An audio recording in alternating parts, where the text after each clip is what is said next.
Good morning, everyone. My name is Ankit, and you're watching the Indian Express Analysis, where we provide you important news articles which helps you understand how to analyze these articles from the perspective of UPSC Prelims and Mains examination.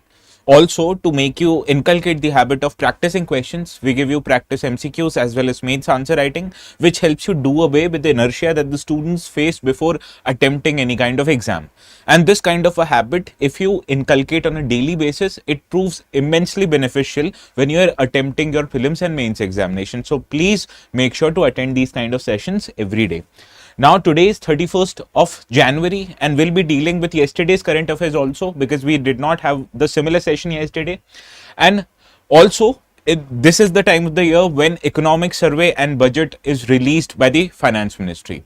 Now, in coming days, you'll find the newspapers, they'll be filled with articles consisting of analysis, important events, as well as explained section. All of this will be filled with budget related articles. And there are habits of students that they spend days and sometimes even hours on a daily basis in analyzing these kind of articles. But in terms of the analyzing articles from budget's perspective and its benefit in the prelims examination is very different. So as to make your things easy, please do not read these kind of articles that are coming in the newspaper, and I will be covering all important articles which are related to both economic survey and the budget in the upcoming days. So please do not waste your time in going through and spending hours and hours of your crucial time in reading these articles, which is expected to appear in the newspaper for quite some time now. Understood? Now, as I told you, today is 31st of January and we'll be dealing with these 7 articles for the day. First deals with contempt of court. As union government, it has issued directions to its own ministries and also the ministries and departments of the state government, because Indian government, both union and state combined, they are a major source of contempt of court. Contempt of a court is a power given to High Court and Supreme Court in India, as these courts can punish if the organizations on whom the orders are to be required to be implemented, they do not follow the instructions of court. And this is important from GS paper 2 perspective, which is the polity syllabus. Understood? Let me mute this. Give me a minute. Yes. Good morning Siddharam, good morning Amar, good morning Sajanya, good morning Revolutionary. All of you, I'm expecting you all having a great weekend. Now, as I was saying, first article belongs to GS paper 2 because it deals with the subject of polity. Then we'll be following up with the second article, which says the high level of ammonia has been detected.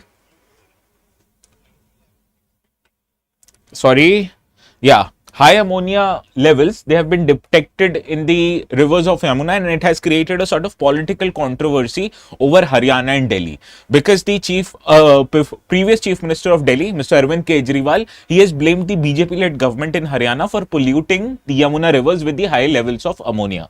So you'll be understanding what is this ammonia pollution in a water body like Yamuna is all about, or ammonia pollutions in the water body like Yamuna is all about, and what are its implications. And also we'll try to understand what are the attempts actually made by the government, both Haryana and Delhi, in order to curb the levels of ammonia in the water body of Yamuna. Understood? Now this kind of a syllabus is important from GS paper 3 perspective, because environmental pollution is given directly into the main syllabus. Also, questions relating to many pollutants, be it sulfur, ammonia, nitrogen, etc. These are important as their questions have appeared in the prelims examination. So that is why this kind of an article is important for both mains as well as prelims perspective. So we'll be dealing in detail about the ammonia levels in Yamuna.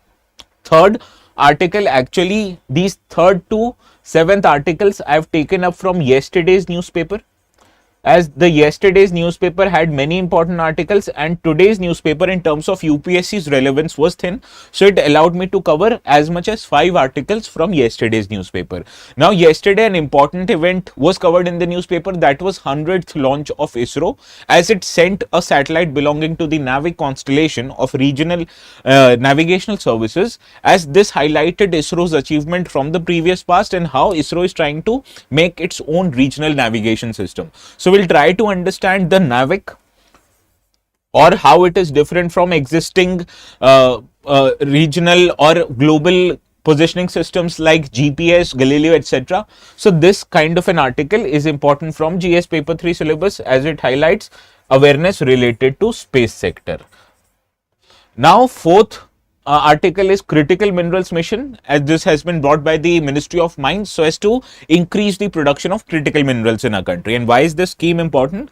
Because currently the critical minerals, these are sourced not from domestic but majorly from other countries, primarily China.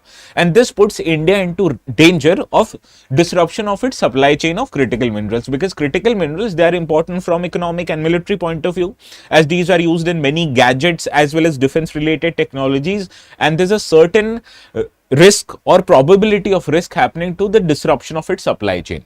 So India, it is trying to make or have a sufficient production of critical minerals from its domestic sector, and that is why such kind of a mission is very important. So this kind of a is important from GS paper 3 syllabus, that is economy section. Also we'll be dealing with ethanol blending program, as government recently increased the price of procurement of ethanol, which the oil marketing companies, primarily the PSUs, they obtain from farmers or the sugar processing companies, as these companies, they manufacture ethanol which are then used by oil marketing companies to blend it with petrol in order to make a biofuel. Now, ethanol blending program recently has been in news because government tries to again reduce India's dependence on imports, which we have seen reach to a level of 88% of its total demand. So, by blending ethanol, which is produced from our sugar cane as well as maize, it can reduce the amount of crude oil that we require from other countries. So that is why such kind of an article becomes important. It is also important from GS paper 3 syllabus because it deals with agricultural sector primarily and how the ethanol blending program can use to reduce our dependence on imports, again a part of economy syllabus. Further, a credit guarantee scheme for MSMEs has been announced because we understand MSMEs has find it difficult in the past to access funds from formal sector like banks and NBFCs, because banks and NBFCs, they are afraid of extending loans to MSMEs because of their frail financial health. But government is trying to increase this, or rather wants MSME to borrow for formal sources so as to protect the loans that have been extended by banks and NBFCs. The government is extending credit guarantee, that in case the MSMEs, they fail to repay the loan backs, the government itself will try to compensate to the financial institutions with some kind of credit guarantee. Also, the last article deals with thaw in India-China relationship, because we have seen in the recent past India and China, they clashed with each other, especially in the Galwan located in Ladakh. However, since then both of the governments, they have tried to reduce the tension that existed between these two countries. And in the recent times we have seen the Chinese president, he met with Indian Prime Minister Narendra Modi ji, and this also highlighted that both of these countries want to go back to normal when it comes to their relationship. And in recent visit, India's Foreign Secretary Mr. Vikram Misri met with Chinese Foreign Minister, and as a result a slew of agreements occurred between these two countries. So we'll understand how bettering of India-China relationship is happening in the recent past, and still what are the challenges remaining in the relationship between these two countries. Now, such article is important from GS paper 2 syllabus because it deals with the domain of international relations, and India's relationship with its neighbors are mentioned directly into the syllabus. So we'll be dealing with article 7 in great detail today. Now, as usual, you understand the notes for this session will be available on the Telegram channel ATS Live. Please make sure to subscribe to this channel, as I make sure to make the notes available immediately after the session ends. Now, if you find it difficult in searching the ATS Live, which you can search from the search bar located on the right corner of your app, and alternatively, you can also scan this QR code to reach directly to the to the Telegram channel. Now, before moving forward with our today's article, let us try to solve Wednesday's article practice question that I have given you with reference to nuclear fusion. Consider the following statements. Nuclear fission or fusion is the process of combining light atomic nuclei to form a heavier nucleus, releasing a significant amount of energy. This is correct, as actually we have seen tritium as well as hydrogen, they are combined in order to make helium, which is a larger molecule as compared to isotopes of hydrogen. And in this process, a large amount of energy is released, which can be harnessed to make nuclear power, or even can be used in destructive means such as making a fusion bomb. So that is why this process releases a large amount of energy. Therefore, first statement here is correct. Unlike nuclear fission, fusion produces no radioactive waste, making it a completely clean source of energy. Now, it is a clean source of energy, but you have to realize the amount of waste produced is less compared to nuclear fission. However, it is not that it produces no nuclear waste. Therefore, the second statement is correct. What should have been correct? That it produces less amount of waste when compared to nuclear fission. So, second statement incorrect. Achieving sustained nuclear fusion requires extremely high temperatures and pressures to overcome the repulsion between atomic nuclei. This is correct. As we understood in our Wednesday session, laser energy is required or was discussed that it provides high temperature and pressures which helps these molecules overcome the repulsive factor, and as a result the nuclear fusion takes place. So that is why third statement is correct. First is correct, second was incorrect, and we have to identify correct statement, first and third. Therefore, B option is the right answer. Now, this is the mains question that we are going to discuss today. Before the end of today's session, discuss the recent developments indicating thaw in India-China relationship. We have to identify key areas of cooperation and still the major challenges in the relationship. So this requires you to highlight, first of all, start the answer with recent developments, and then you have to also tell what are the major challenges that exist between the relationship of two countries. Understood? Now, let us start with our today's discussion. I will be dealing first two articles from today's newspaper. This article actually appeared in today's newspaper on page 10, and it deals with 1.45 lakh are cases that are pending when it deals with matters relating to contempt of court. And because of this, the law ministry has issued directions to several union government ministries as well as state government ministries. Now, this deals with the topic of contempt of court, which is a part of polity syllabus. Hence, I have written GS paper 2 here. Now, questions related to polity, they are asked in large number in prelims. Particularly, you can see in every year prelims, at least 15 or more questions appear from polity section. So, it is necessary from your point of view to deal with polity articles and related developments very carefully, as the probability of these kind of questions coming up in the prelims are quite high. So, let us try to discuss the context of this article. As I told you, 1.45 lakh contempt cases, they are pending in the High Court and Supreme Court, and as a result, the Union Law Ministry has asked all the ministries to improve their compliance with judicial orders, because if they do not comply with judicial orders, the courts will hold them for contempt and accordingly punish the ministries and the related civil servants. Now, you have to understand why is this such a significant development, because government in India, both state and union government, they are the biggest litigants in the court, and if court issues any order which can be detrimental to their interest, we have seen that the union governments and state government, they do not follow the order. Hence, there is a chance that a contempt of court, which is a punishable offence, can be levied on them. So, the government wants to comply with these judicial orders, and hence it has issued instructions to the governments. Now, let us understand what are the provisions given in the Indian Constitution which gives High Court and Supreme Court the power to hold anybody for contempt of its court. Now, as you can see from the screenshot that I have attached here, the article 129 of the Indian Constitution, it states that the Supreme Court shall be a court of record, and accordingly it provides powers to Supreme Court, the power to punish for contempt of itself. Now, contempt is actually not following the orders of Supreme Court or High Court.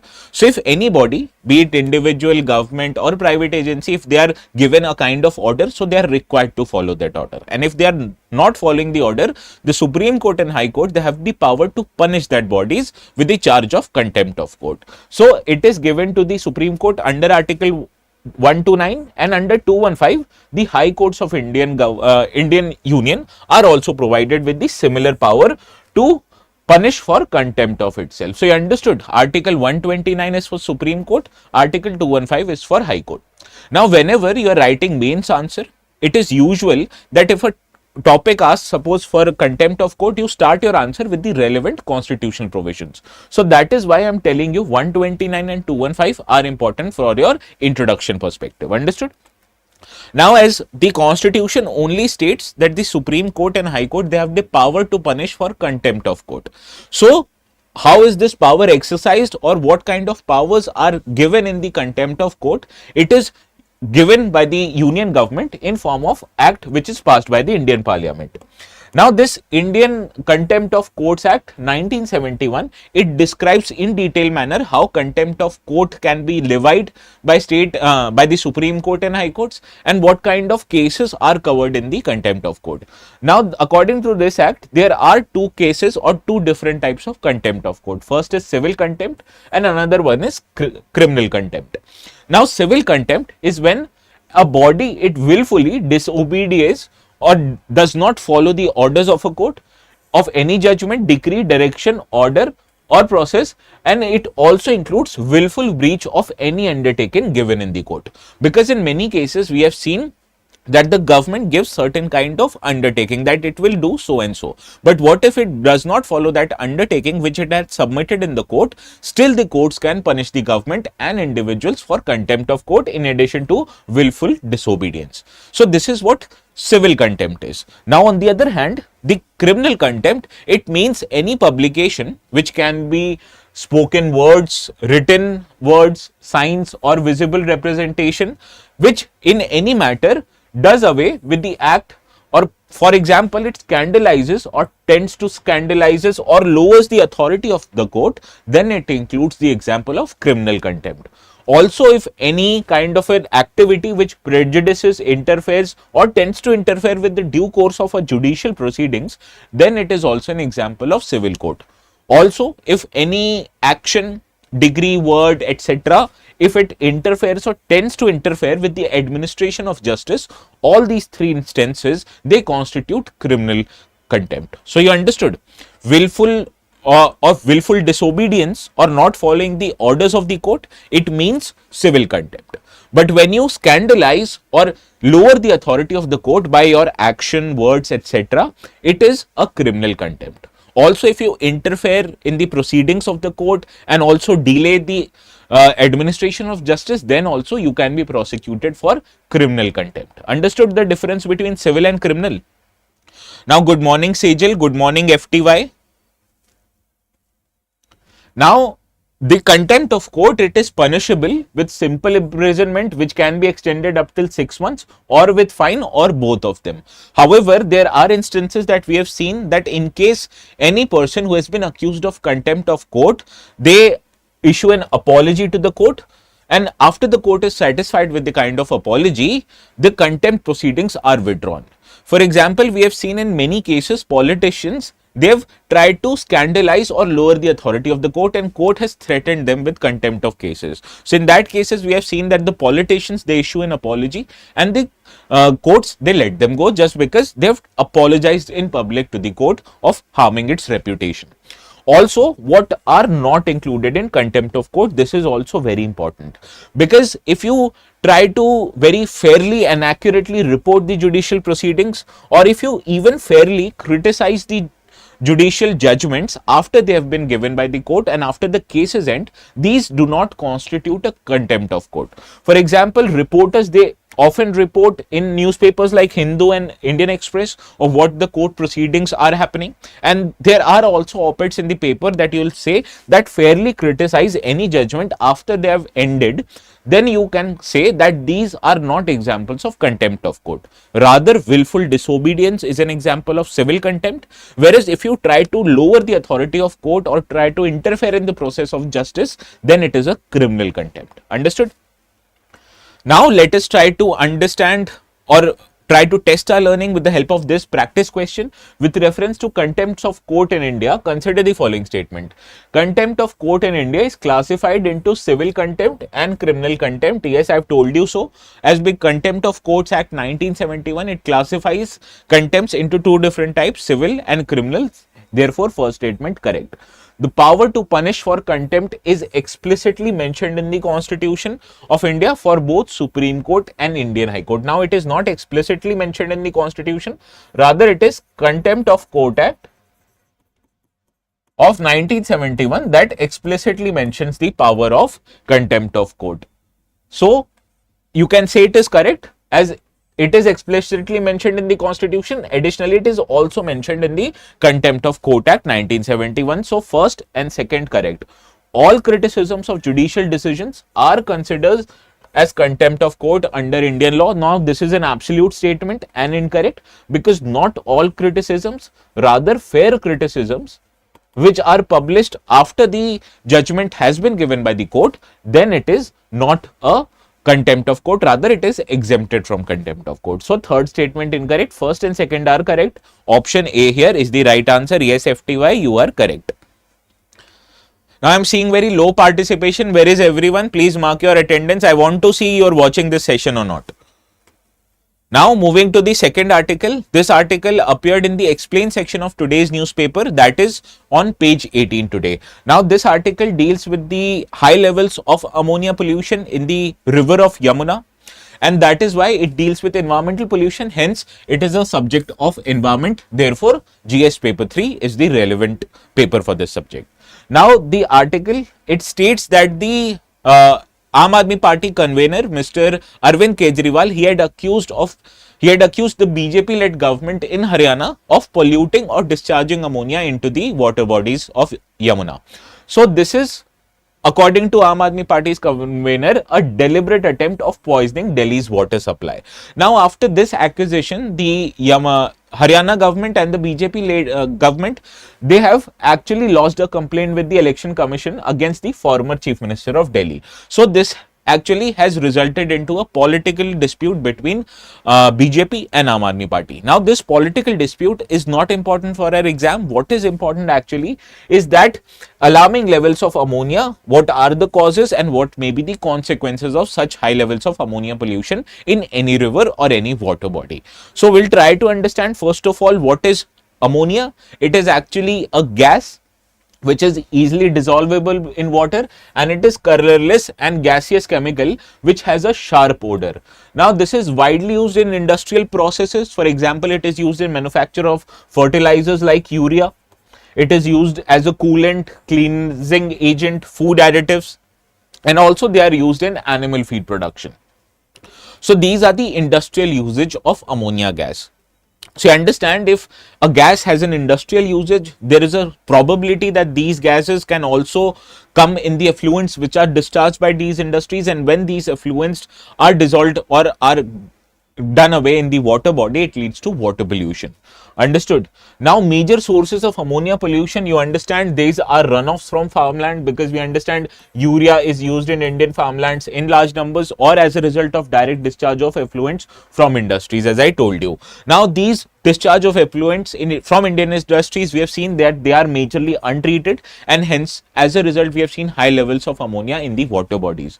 Also, these chemicals, these are naturally released also, which may be from degradation of organic matter such as blue-green algae which are present in water bodies. And the long-term impact of water pollution in terms of ammonia is that it can cause damage to internal organs, because it is, or this ammonia gas has a corrosive properties. So, that is why such kind of presence of a pollutant in water bodies, these are detrimental to human health. Also, why is actually Yamuna an election issue in Delhi? First of all, you have to understand that dye units, distilleries and other factories which are concentrated in the region of Panipat and Sonipat located in Haryana, and also sewage from several colonies both in Haryana and Delhi, they are polluting this stretch of river water, and as a result several quality parameters of the river are impacted, including that the dissolved oxygen level, which is very important for existence of marine ecosystem, it falls down to zero, and as a result the water not just becomes pollutant from ammonia, but it also leads to less amount of oxygen present in the water. Now, this situation actually worsens during the period of winter, because it is a dry period, and also there is an absence of fresh water downstream, which is not the case in months of monsoon. So, this kind of high levels of ammonia pollution, it is very much prevalent during the dry period of winters, because here we see less amount of rainfall and less amount of presence of water in the downstream part of the river, which will help you dilute the amount of pollution. Now, why is actually, or how is actually ammonia laden water treated?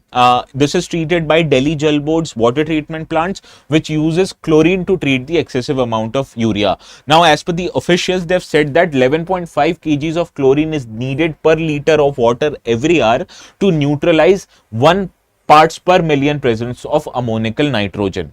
Now, in addition to treating waters with chlorine. Some amount of chlorine should also remain in the treated water after the treatment process ends, so that the pathogens can be neutralized in future terms. So that is why in presence of ammonia you can treat it with chlorine. However, with increased levels of ammonia, the requirement of chlorine has also increased. Now, moreover, water treatment plants, they cannot treat water with ammonia if the content of ammonia in water is more than 1 part per million or 1 ppm. So that is why the plants, they only have a sufficient capacity beyond which they cannot treat water to become less with ammonia. Now in winters, as I told you, the ammonia levels increase because less supply of water downstream, and therefore the efficiency of water treatment plants, they also reduce, and as a result the water supply is disrupted in the parts of capital because the Jal board, it cannot send waters having high levels of ammonia.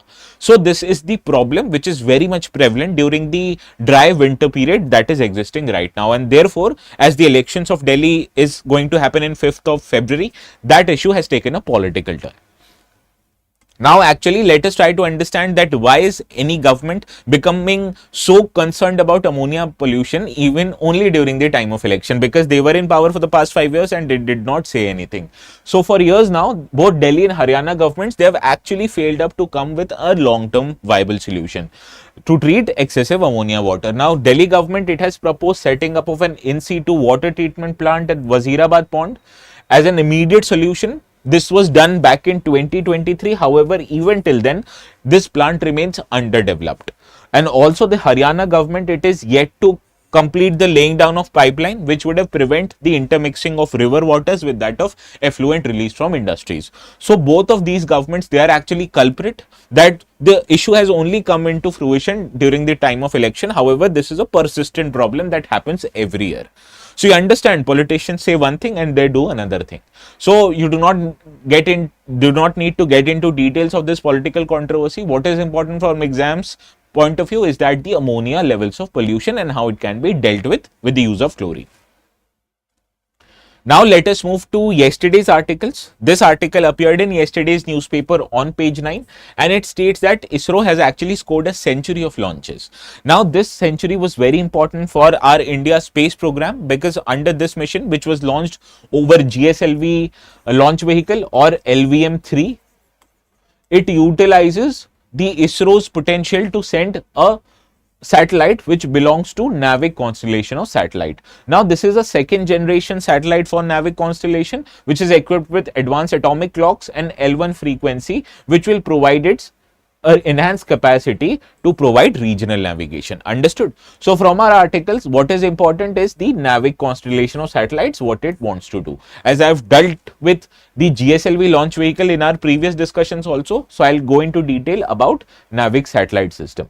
Now NavIC is actually an example of regional navigation satellite system which is made indigenously by ISRO, and it provides accurate position, velocity and timing services to our users. For example, you must be using Google Maps in your phones, as this utilizes GPS technology which is developed by US. Similarly, GPS is a global satellite service or satellite navigational service. On the other hand, ISRO's NavIC is a regional navigation system, as it provides two types of services. First is a standard positioning services which can be utilized for general public purposes, and also it provides restricted services for authorized users including defense and government agencies.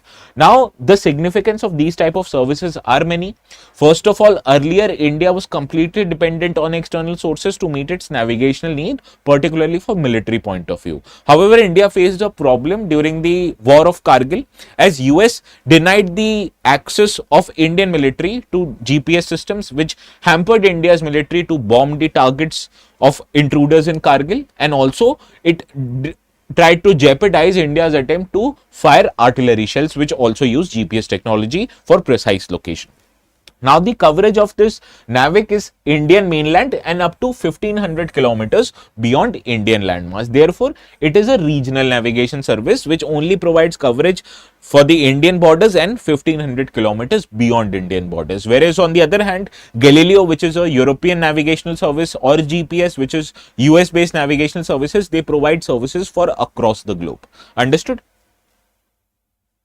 Now let us discuss the features of NavIC. It provides position and accuracy which is better than 20 meters. In terms of timing accuracy, with the use of advanced atomic clocks, it has better timing accuracy, less than 40 nanoseconds. Now, the constellation of NavIC satellites, it earlier had 7 initial satellites initially, which was launched between 2013 and 18, and this provides this had 3 geostationary satellite and 4 geosynchronous satellite. So these 7 satellites provided the regional navigation system. However, after these 7 satellites, they were launched initially, some of these satellites, they needed early replacement because the atomic clocks which were on board these satellites, they malfunctioned. Now these atomic clocks, they were sourced from other countries. Hence, ISRO developed an atomic clock on its own, which had the cesium and rubidium atoms, and these resonant frequencies of these atoms are actually used by these kind of clocks to maintain time.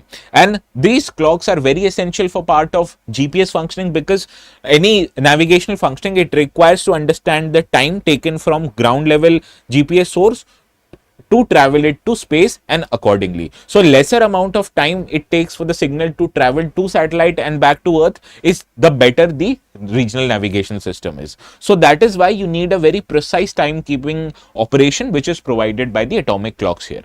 Understood? Now the second generation of satellite, the second one which was launched on board this 100th mission of ISRO, it is a total of 5 satellites, 1 to 5, which has been planned to augment the base layer. Now base layer has 7 satellites and it will be augmented or supplemented by 5 additional satellites, which will be second generation satellites. Now the first was launched in May 2023 and second was launched recently on the 100th mission of ISRO. So these new satellites, they are equipped with higher frequency, that is L1 frequency, which widens their usability in smaller devices like mobile phones and fitness trackers, as now we understand not just bigger military and vehicles they are using the GPS systems, but also smaller devices like smartwatches and phones, they are using the GPS signals. And to provide them with better frequency, the second generation satellites have been launched by ISRO. Understood? Now let us try to understand the difference between NavIC and GPS. NavIC, as I told you, provides regional coverage only from India's own territory and 1,500 kilometers beyond India's territory, whereas GPS on the other hand provides global coverage. So in terms of coverage, GPS is better than NavIC. Whereas on the other hand, NavIC has better accuracy, which is within India and it's independent of foreign systems. Therefore, it ensures strategic autonomy to India. To meet its economic needs or to meet its military use, both can be ensured that India remains not dependent on any other foreign sources. As we saw, it can be detrimental to India's interest, especially when it is involved in a war with another adversary, like during Kargil time. So that is why for both economic and military purposes, having your own regional navigation system is much more beneficial for any aspiring country like India. Understood? Now let us try to solve this practice question with reference to navigation with Indian constellation. NavIC, consider the following statement. NavIC is a global satellite navigation system developed by ISRO similar to GPS and Galileo. Now this is incorrect. As I told you, it is not global, rather it is a regional satellite navigational system. So first statement is incorrect. Second, it consists of satellite in combination of geostationary and geosynchronous orbit. Yes, as I told you earlier, the first generation or 7 satellites, they had 3 geostationary satellites plus 4 satellites that were placed in geosynchronous orbit. So second statement is correct. NavIC provides positioning services only for civilian application and does not support military use. This is again incorrect, as this provides satellite services for both civilian or common use like in your smartphone or my smartphone, and also for military purposes, because we understand many military platforms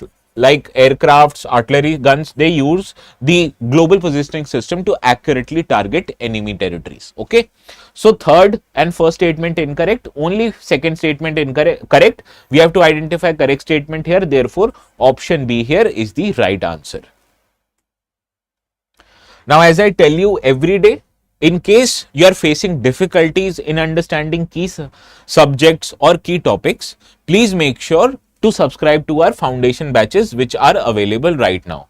Now, if you see the foundation batch which is available for 2026 and 2027, these are available at a very reasonable price right now, and the prices they are expected to increase after 31st January. So actually, if you want to get the best rate for our courses right now is the time. That is, from tomorrow onwards, you can expect the prices to increase. For example, this batch which is available for 2026 exam, you can subscribe to it, and normally it is available at 34,999.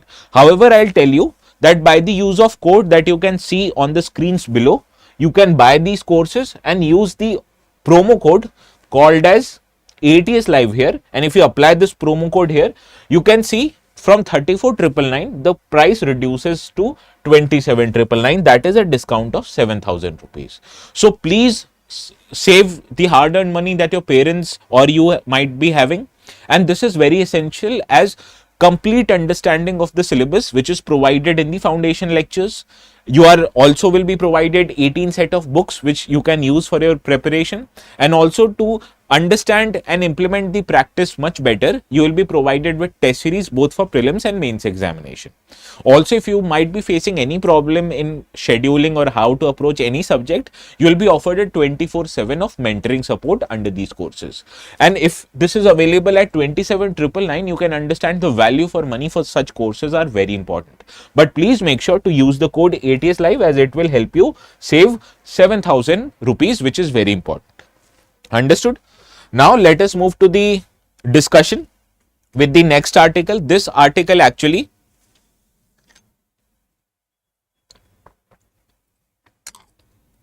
yes, FTY, NavIC can be used as an example of Atmanirbhar Bharat for space purposes.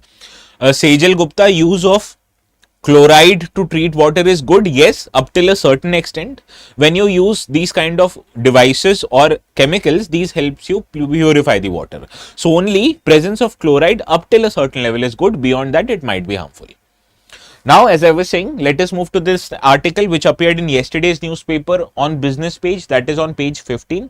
It deals with that the cabinet, it has given approval for a critical minerals mission which has a budget of 16,300 crore. Understood? Now, the context of this article actually is that the government has approved a 16,300 crore mission which will promote exploration of critical minerals within and both outside the country. So, it deals with domestic and offshore location, as you can mine more and more critical minerals which are increasingly used in our economic and military purposes. Also, why is this mission very important? Because currently, in order to meet the needs of our critical minerals requirement, we are dependent on imports. So as to reduce our dependence on imports, success of this national critical minerals mission is very important. Understood? So this is the context of today's article. Now, before understanding the mission, let us try to first get away quickly by understanding what is a critical mineral. Now, as I've told you in many sessions even before, mineral resources, both primary and processed and metallic and non-metallic, these can be categorized as critical minerals based on two different characteristics. First, that these are very essential in form of inputs of modern technology, economies and national securities, as these are used in smartphones, military equipments, computers, laptops, etc. Also, these are characterized by risk of supply chain disruption, because the supply of these critical minerals, they are only in handful of countries. Primarily, it is with China, as China has more than 50% of dominance in supply of these critical minerals. So there is a possibility, if there is an disruption in China, or if China wants, it can disrupt actually the supply of critical minerals. So these two characteristics, that is, they are essential for our modern technology, and there is a significant risk to disruption of its supply chain, is what makes these kind of minerals a critical mineral. Also, in recent times, the Union government has released a list of 30 minerals which are critical according to Indian government, and it includes minerals like lithium, cobalt, nickel, which are extensively used in electric vehicles or other energy storage solution, or minerals such as titanium, vanadium, zinc-rhonium, cadmium, which are used for military purposes, and silicon, which are used for manufacturing of solar cells. So these are certain minerals which are included in the list of 30 critical minerals. Understood? Now, let us try to understand more about the National Critical Minerals Mission. This mission actually was announced in previous budget of the 2024-25, and accordingly, the government has also waived off custom duties on import of 25 critical minerals such as blister copper, and also the importance of reducing the custom duty is to ensure the adequate supply of these minerals for our domestic industries. Also, the objective of this mission, first of all, is to streamline the supply chain by producing more and more domestically, and also to ensure sustainably, it wants to recycle many of the critical minerals, and this will ensure steady supply of critical minerals which are mined and manufactured in India. Also, it wants to increase India's capacity for refining and processing the critical minerals which it finds in many sources, be it domestic and external, and also find substitutes for these critical minerals by the process of research and development. Also, the intention of these two processes, first of all, as I told you, is to reduce India's import dependency on critical minerals, primarily on countries like China. Now, to do that, this mission provides for a budget of 34,300 crore over 7 years, as 16,300 crore will be provided by the government, whereas 18,000 crore it will be in a form of investment from both PSUs and private sector. So, the major amount of funding of this 34,300 crore, you can understand, will be sourced from private sector and PSUs and not the government, whereas government is only a minor provider of budgetary support. Now, the intention of this is, I already told you, it wants to strengthen domestic exploration and mining by exploration, mining, manufacturing, processing and recycling, and it also targets 1200 critical mineral exploration project by the year 2030 and 31, and it also plans to auction as much as 100 mineral blocks which can be utilized by companies to mine these critical minerals. Additionally, it wants to establish infrastructure for research purposes. For example, it wants to provide 4 mineral processing parks which will have the necessary infrastructure where the companies can set up their refining and processing centers. Also, this will set up a center for excellence on critical minerals, and the funding for which, that is 1,000 crores, will be provided from Anusandhan National Research Foundation, ANRF, for the R&D purposes. So, it wants to create or develop the potential for industry for processing and mining of these minerals, and it also wants to undertake R&D so as to reduce and find alternatives to these critical minerals. Understood? Now, let us try to solve this practice question. Consider the following statements regarding National Critical Minerals Mission. The mission aims to streamline the supply of critical minerals by boosting domestic output and recycling minerals like copper and lithium. Yes, this is correct. As I told you, the intention is to increase the supply, be it from domestic sources or be it from recycling. So, first statement correct. A total of 34,300 crore has been allocated for the mission, with majority coming from the government expenditure. What did I tell you? Majority comes from PSU and private sources, whereas only 16,300 crore will be provided by the government, and the majority will be providing 18,000 crore. So, second statement incorrect, as the government is not providing the majority funding. The third statement, mission plans to establish 4 mineral processing parks and a center of excellence for critical minerals. This is straight away picked up from the features. Therefore, third statement is correct. Now, as you can see, we had to identify correct statement. First and third are correct. Second is incorrect. Therefore, option B here is the right answer. Yes, Sejal. Yes, Amar. You are right. Sir, can we draw a parallel between Trump's drill baby drill and India's National Critical Minerals Mission? Actually, yes. You have to understand that Trump's policy is actually to increase its energy security inside America, whereas India's intention is to provide for mineral security inside India. So, yes, you are very correct. It has actually a parallel, that both of them want to have self-sufficiency when it comes to meeting the need for critical resources like minerals and petroleum. Good, FTY. Now, moving to another article, this one actually appeared inside the National Critical Minerals Mission. However, it dealt with entirely a different thing, that is the ethanol, or the procurement prices for ethanol has been raised by the government. Now, why is such article important? Because India wants to reduce its dependence on import of crude oil. So, for that it is looking for alternatives.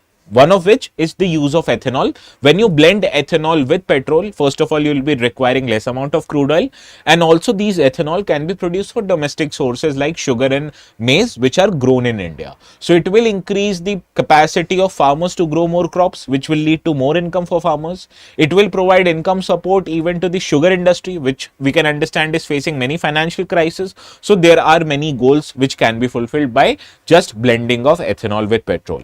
And this kind of an article is important from GS paper 3 perspective, and it appeared in yesterday's newspaper on the business section. Understood? Now let us understand the context of this article. The Cabinet Committee on Economic Affairs, it has revised the ethanol procurement price which are procured by oil marketing companies of India, as it has increased from 56.58 to 57.97. Now the numbers are not important. What you have to understand is that the procurement prices of ethanol has increased, which are followed under ethanol blended program of Government of India. So this is actually important from our exams perspective. Now let us understand what is this ethanol blended petrol program. This is an initiative of Ministry of Petroleum and Natural Gas, which is the intention to use ethanol and mix it with petrol. Now it is implemented throughout the India with exception of Andaman and Nicobar Islands as well as Lakshadweep Islands, because we understand these are located far off India's mainland and the supply of ethanol can be quite difficult in these areas. So this initiative is actually in application throughout India except these two islands. Also, the target of this mission is to achieve the levels of 20% blending of ethanol with petrol, that is E20, by the year 2025, that is this year. Now, the objective of this program, you have to understand, is to reduce countries' dependence on crude oil, is to conserve foreign exchange, that India currently utilizes much of its foreign exchange just to buy crude oil from external sources, and by preserving its foreign exchange, we can prevent the depreciation of Indian rupee. It will boost India's domestic agricultural sector, because the crops which are used in making of these ethanol are sugarcane and maize. These will be supplied by Indian farmers, and hence you can understand there may be a prospect that their income might increase just because they are supplying the sugarcane and corn. Also, it can increase the value addition in sugar industry, because we understand sugar industry is facing many financial problems. One of which is that they are not able to gain maximum amount of money for the sugar that they are producing. So instead of producing sugar, when they are producing ethanol and they are selling this ethanol to oil marketing companies, it will enable these oil marketing companies and sugarcane industry to gain much benefit financially. Understood? Now let us try to understand the characteristic of ethanol and what makes ethanol ideal for mixing it with petrol. First of all, you have to understand ethanol, also chemically known as ethyl alcohol. It is a clear, colorless and a flammable liquid, and it is produced through fermentation of sugars by yeast and other microorganisms. Other food crops also can be used, such as maize, rice. As we have seen, these can be used to manufacture ethanol. So the options of manufacturing ethanol from domestic crops, these are quite huge, and it reduces our dependence on import.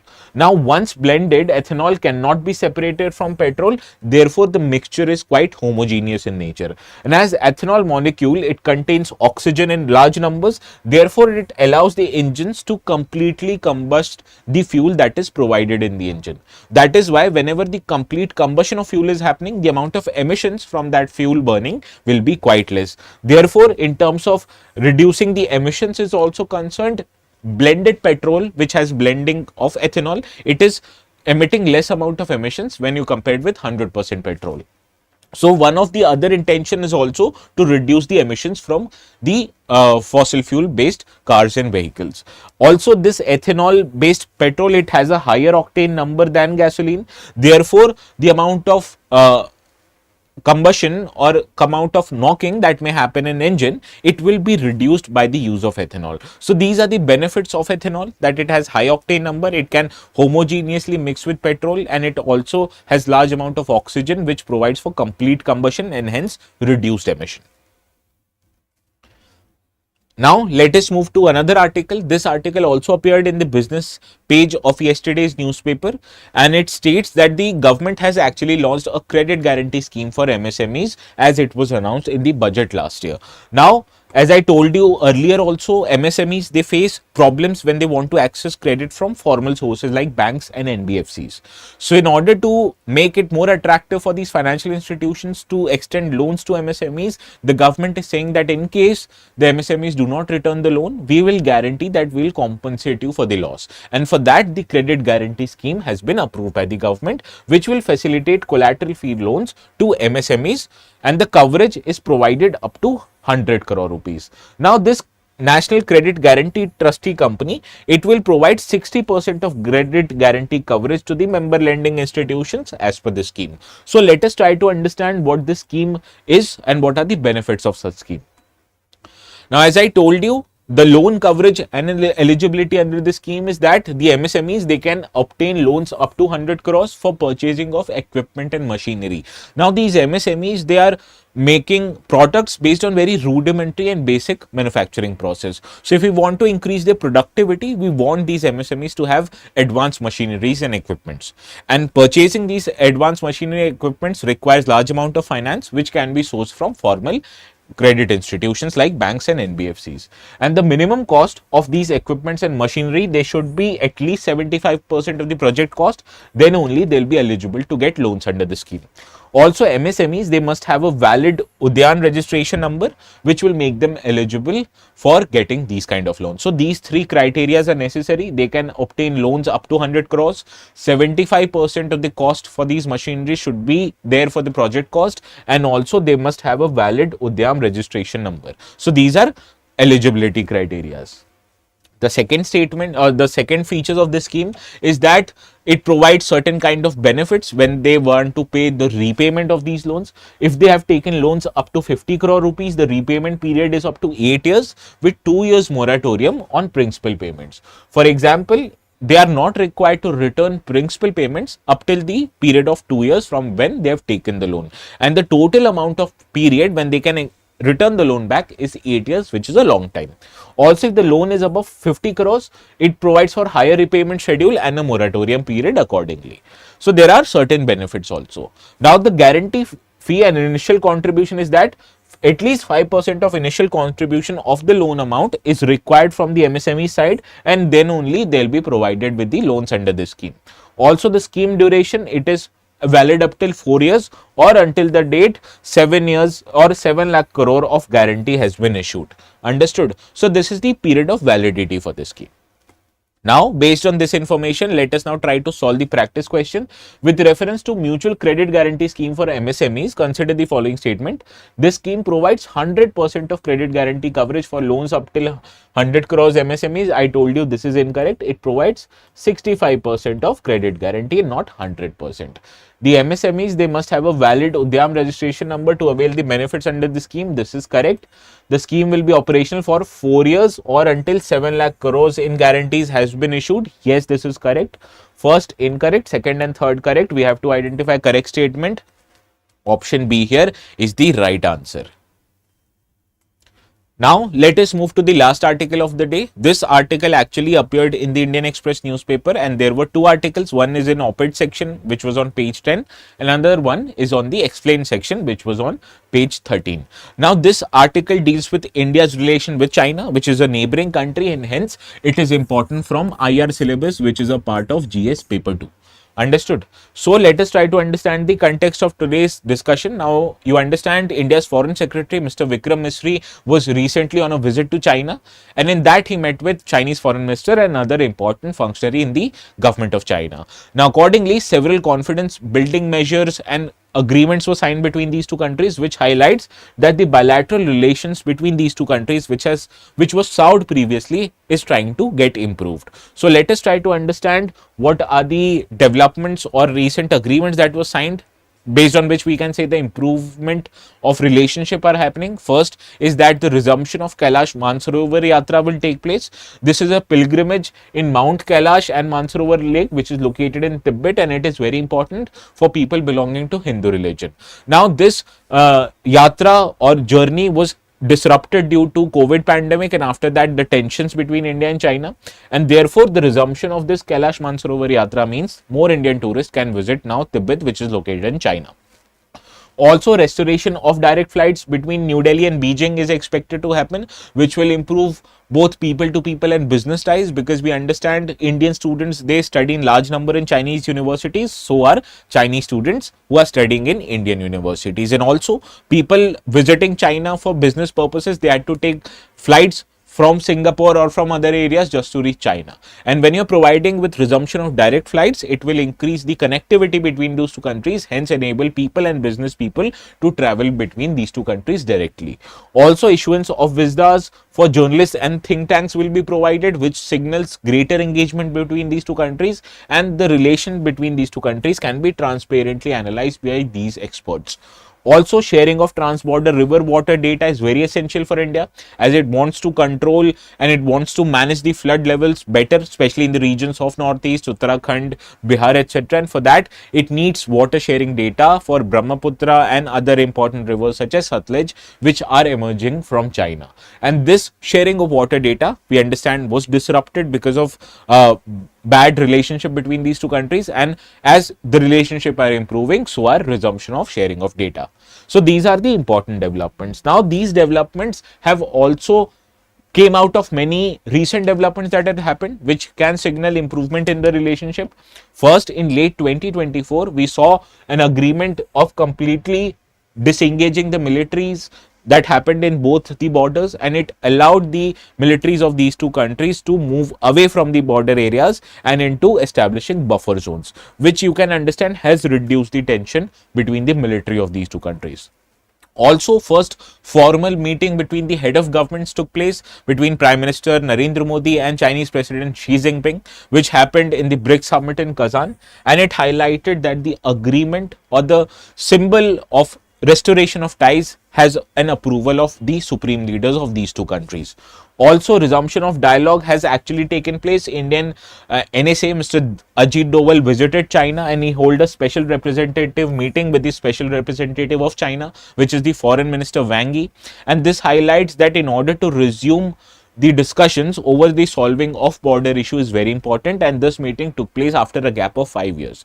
So all these developments in total signal that India and China, they want to better their relations as they had soured previously.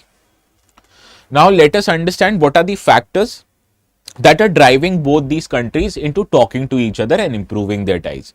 First of all is the economic interdependence, because you know both India and China, they depend economically on other countries. As Indian manufacturing units, especially in the pharmaceutical and electronics industry, they depend on large numbers on Chinese imports. So they want no disruption in the supply of these imports which are originating from China.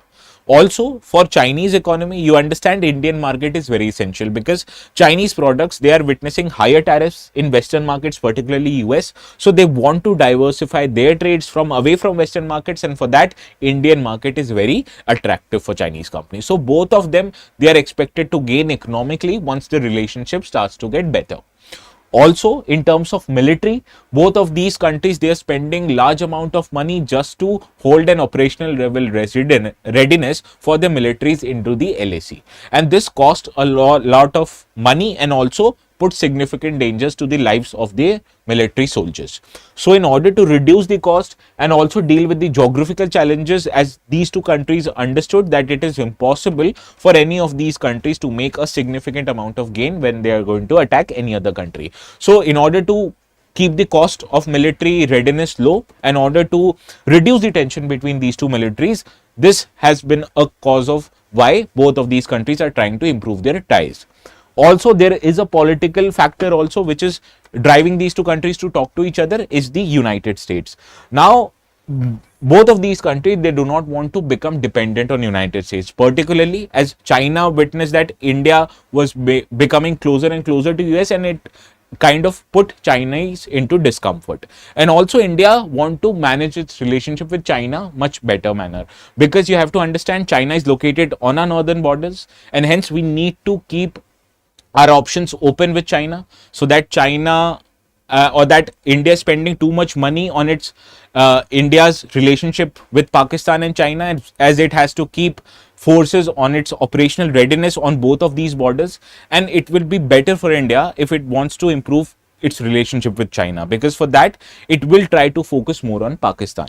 So that is why one of the political considerations has come into play, that both of these countries, they want to signal to Washington that they have potential to develop partnership, and that these two countries will not be inclined much towards any other third country in general.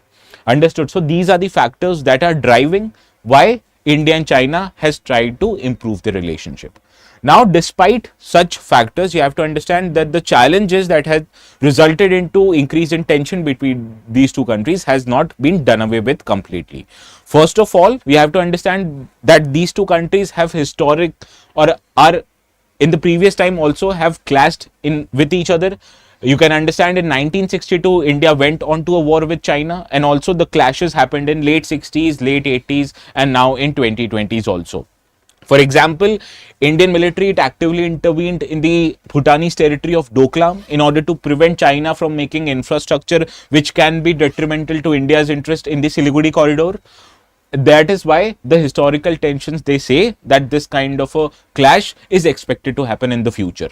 And also because of this historical tension, the mutual distrust that happens between both the governments and both the militaries, they extend throughout. And because of these tensions, any kind of an infrastructural development which is undertaken by a country on this border, it is interpreted by another country as an aggressive maneuver. And because of that, the other country wants to deploy its military to counter the deployment of another country. And this is the cause of mutual distrust between these two countries.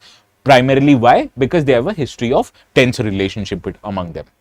Also, you have to understand the parity between these two countries in terms of economy and military has changed in recent times, because China is world's second largest economy, which has enabled China to seek its military parity when it comes to technological levels with that of US. However, when it comes to India, its military, although in numbers matches the China's ability, but in terms of technology and readiness, it is somewhat inferior to China. And because of this, China feels that it can get away by undertaking aggressive maneuvers on Indo-Chinese border. And this, the not so parity among these two, military and economy, has tilted the game in the favor of China. And this is the reason why the challenges are expected to continue, because it will take time for India to catch up both in economic and military terms with the Chinese government and military. So these are the challenges that you can expect. Now, after that we have done with the article, let us try to solve the practice question. With the recent development indicating a thaw in India-China relationship, so we are to discuss the recent development. Now, what are the key areas of cooperation and contention between these two nations, and what are the major challenges in the relationship? Now, naturally, you will start your answer with an introduction. You will say that recent visits of Indian National Security Advisor, India's Foreign Secretary, they highlight that the improvement in relationship is happening. And this builds on the meeting between China's president and Indian Prime Minister, which highlights that the approval of this improved relationship has come from top. So this is how you will introduce our answer. Now your body will consist of two parts. First, you will highlight recent developments, that is Kailash Mansarovar Yatra, resumption of direct flights, the resumption of river water data sharing, and also you will highlight here the issuance of visa for journalists and think tank experts. So these are the recent developments. Also, a special representative meeting happened between NSA of India and Chinese Foreign Minister. So these are the recent developments which had allowed for the military disengagement in the border. And this military engagement has actually better off the relationship between these two countries. Now, another aspect of this body, you will mention challenges, that is sense of distrust, disparity in power, and also that these two countries have history of tensions. So these are the challenges that because of history of tension, the distrust between the governments and militaries prevail, and the disparity between these two countries are not so much, which has allowed China to make aggressive maneuvers towards India. So this is how you will divide your answer between recent developments and challenges. And you will conclude your answer that although both of these countries have a history of distrust and clashes, however, it is important for both of these countries for domestic, political and economic purposes that the relationship witness thaw or improvement. Understood? So this is how you will approach your answer. And if you have any problem in writing this answer, you can contact me using this Telegram group, and you have written your answer. If you want to get it evaluated, you can also post it here. That is the Telegram channel called ATS Live. Now I seen Amar, you have written the answer. I will evaluate it today, and please write your answers and submit your new answers in the Telegram group. And also, if you are following this news article on a daily basis, and if you're liking this video, please do not forget to appreciate us with the thumbs up or the like button. And also, if you want to share it with your friends, please do so with the help of share. Further, please subscribe to our YouTube channel if you want to stay updated with these daily videos. Please make sure to do that. Now, before the ending of this session, this is your practice question which I will take up before the start of tomorrow's session. So until then, please revise, please follow the articles on a daily basis, and more importantly, keep writing your answers.